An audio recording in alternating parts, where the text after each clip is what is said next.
Hello, welcome to Lalitha's lovely kitchen. இன்னைக்கு நம்ம பார்க்க போகிற ரெசிபி ரொம்ப அயன் ரிச்சாக, ப்ரோட்டீன் ரிச்சாக இருக்கிற மாதிரி ஒரு ரெசிபி பார்க்க போகிறோம். அது வேற ஒன்றும் இல்லை, கீரை பொரிச்ச கூட்டு. அதை எப்படி பண்ண போகிறோம் அப்படின்ட்டா, இதுக்கு நான் எடுத்துட்டு இருக்கிற சாமான் வந்து தண்டு கீரை ஒரு கட்டு நல்லா வாஷ் பண்ணி பொடிசாக நறுக்கி வச்சுருக்கேன். அதுக்கப்புறமா அதுக்கு தேவையானது கொஞ்சம் தேங்காய், ஒரு அரை முடியிலே ஒரு ஹாஃப் தான் எடுத்துட்டுருக்கேன். ஏன்னா இதில் வந்து நிறைய பருப்பும் அதுக்கப்புறமா கீரையோடு தான் நல்ல டாப்பாக இருக்கணும் அப்படிங்கிறதுக்காக வேண்டி தாளித்து கொட்டுறதுக்கு கடுகு, உளுத்தம்பருப்பு, அதுக்கப்புறம் இந்த தேங்காய் கூட அரைக்கிறதுக்கு ஒரே ஒரு பச்சை மிளகா, ஜீரகம், அதுக்கு தேவையான உப்பு, அதுக்கு தேவையான கொஞ்சம் வெல்லம். இது ஆப்ஷனல், உங்களுக்கு வேணும்னா போட்டுக்கலாம். எனக்கு பிடிக்கும், அதனால் நான் ஆட் பண்ணுறேன். அதுக்கப்புறமா தாளித்து கொட்டும்போது இது வந்து குழம்பு கருவடம் அப்படின்னு சொல்லுவாள். ஸோ இது வந்து இதை நம்ம அதை வறுத்து போட போகிறோம். It will be very very tasty. And கீரையே பிடிக்காது அப்படிங்கிறவா கூட they will start eating. So நான் இப்போ வந்து கல்சட்டியில் கொஞ்சம் தண்ணி ஆல்ரெடி வச்சு கொதிக்க வச்சுருக்கேன். ஸோ கொஞ்சமாக தண்ணி அந்த கீரை வேகிறதுக்கு.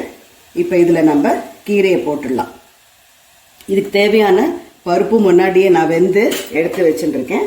ஸோ அதை வந்து எப்போ சேர்க்கணும் அப்படிங்கிறத நம்ம பார்க்கலாம். இப்போ இதில் கீரையை போட்டுட்டு கொஞ்சம் நல்லா மசியணும். அதுக்கப்புறமா தான் மிச்சதெல்லாம் நம்ம ஆட் பண்ண முடியும். இந்த கீரை வேக ஆரம்பிக்கும்போது கொஞ்சம் ஒரே ஒரு டிஞ்சு நம்ம இந்த சமையல் சோடாவை ஆட் பண்ணோம். அது எதுக்குன்னா, ஒருவேளை இதில் ஏதாவது ஒரு பூச்சி இருந்தாக்க செத்து போயிடும். இன்னொன்று வந்து ஃபாஸ்ட்டாக வேகும். நாம் நல்ல கீரையாக தான் வாங்கி நல்லா வாஷ் பண்ணி எல்லாம் பண்ணினாலும் இது வந்து ஒரு துளியுண்டு சேர்க்கும்போது உங்களுக்கு வந்து இது it will add up that taste also. So கொஞ்சோண்டு சமையல் சோடா அதில் சேர்க்கலாம், ஜாஸ்தி போடுறது வேண்டாம். ஸோ இது வந்து கொஞ்சம் கொஞ்சமாக வேகும்போது இதை எப்படி மசிக்கணும் அப்படிங்கிறதையும் நான் உங்களுக்கு காட்டி கொடுக்குறேன். இந்த கீரை வெந்துட்டு பாருங்க, இந்த மாதிரி கீரை மசிக்கிற இதை வச்சு கொஞ்சம் நல்லா மசிச்சு விடலாம். அப்பப்போ நல்லா மசிச்சு விடணும், அப்போ தான் நல்ல இது வேகும். வெந்து நல்லா மசிஞ்சால் தான் உங்களுக்கு டேஸ்ட்டும் நல்லாயிருக்கும். ஸோ இது மசியட்டும், இது நல்லா வேகட்டும். அதுக்குள்ளே நம்ம இதை அரைச்சின்னு வரதெல்லாம் அரைச்சின்னு வந்துடலாம்.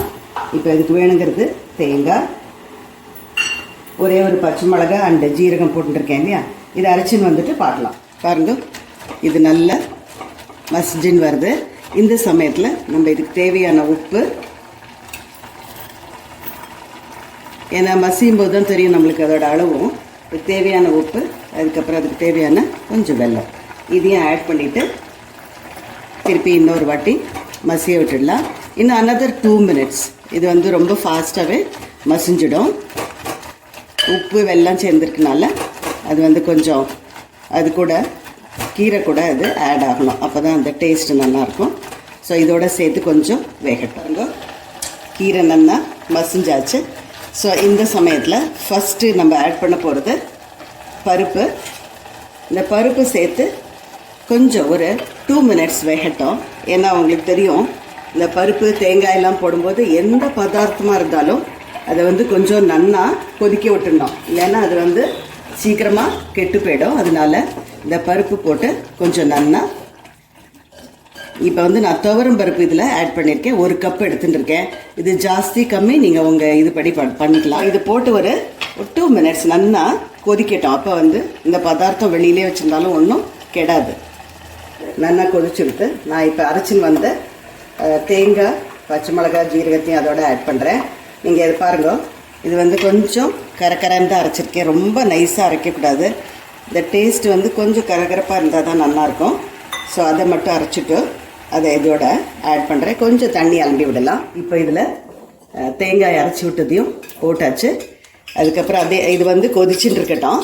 அதுக்குள்ளே சைட் பை சைடு நம்ம இங்கே இதில் தாளித்து கொட்டுறது பார்த்துடலாம். நான் பாண்லியில் தேங்காய் எண்ணெய் ஒரு 2 ஸ்பூன் விட்டுருக்கேன். கொஞ்சம் பசியாகவே விட்டுக்கணும், ஏன்னா இந்த கருவடம் வந்து அதில் நல்லா வறுபடணும். அதையும் நான் கொஞ்சம் பாதியாக பண்ணி வச்சுட்டுருக்கேன். ஸோ இது வந்து கடுகு, உளுத்தம்பருப்பு. அது பொழியும் போதே இதையும் போட்டோன்னா இது வந்து அதோட சேர்ந்து நல்லா பொரிஞ்சிடும். உளுத்தம்பருப்பும் செவந்துடும். இந்த கறி விடாமல் அதில் செவக்கும். இந்த கறி விடாத்தை அதில் வந்து பொரிச்சு போடும்போது ரொம்பவே டேஸ்ட்டாக இருக்கும். இந்த குழம்பு கருவிடா எப்படி பண்ணணும் அப்படிங்கிற ஒரு ரெசிபி நான் உங்களுக்கு ஒரு வாட்டி போடுறேன். இந்த மாதிரி பண்ணி வச்சுருந்தோன்னா it be very very nice. இந்த மாதிரி பூசணிக்காய் கூட்டு, ஒயிட் பூசணிக்காய் கூட்டு, அதுக்கப்புறம் கத்திரிக்காய் பிட்லா, அதுக்கப்புறமா வத்த குழம்பு, இதில் மெந்திய குழம்பு இது போட்டு சாம்பார் அதெல்லாம் பண்ணும்போது ரொம்பவே நல்லாயிருக்கும். இது ரொம்ப டேஸ்டியாக இருக்கும். நான் இதை எப்படி பண்ணோம் அப்படிங்கிறதுக்கு உங்களுக்கு ஒரு வீடியோ போடுறேன். இதை வந்து நல்லா வறுபட்டாச்சு. ஸோ கடுகு வெடிச்சாச்சு, உளுத்தம்பருப்பு, அப்புறமா நம்ம போட்ட கருவிடாமல் செவந்துருக்கு. ஸோ இதை வந்து ஆஃப் பண்ணிட்டேன். அதுக்கப்புறமா இங்கே இதுவும் கீரையும் நல்லா சேர்ந்து வந்துடுச்சு பார்த்தீங்களா. ஸோ இதுவும் நல்லா கொதிச்சாச்சு. ஸோ இப்போ நம்ம தாளிச்சதை இதோட சேர்த்துட்டோன்னா அவ்வளோதான், நம்மளோட கீரை ரெடி ஆயாச்சு.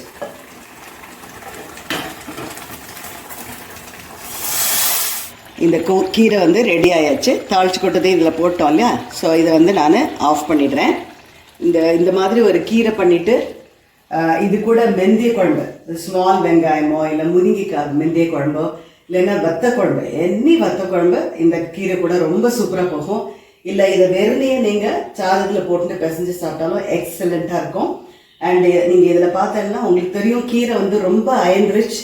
அதுக்கப்புறம் ப்ரோட்டீனுக்கு நிறைய பருப்பு வேறு போட்டிருக்கோம். So this will taste very well. At the same time it be very very healthy. Please try this recipe and then enjoy it. Let me meet you in the next lovely video. Bye-bye.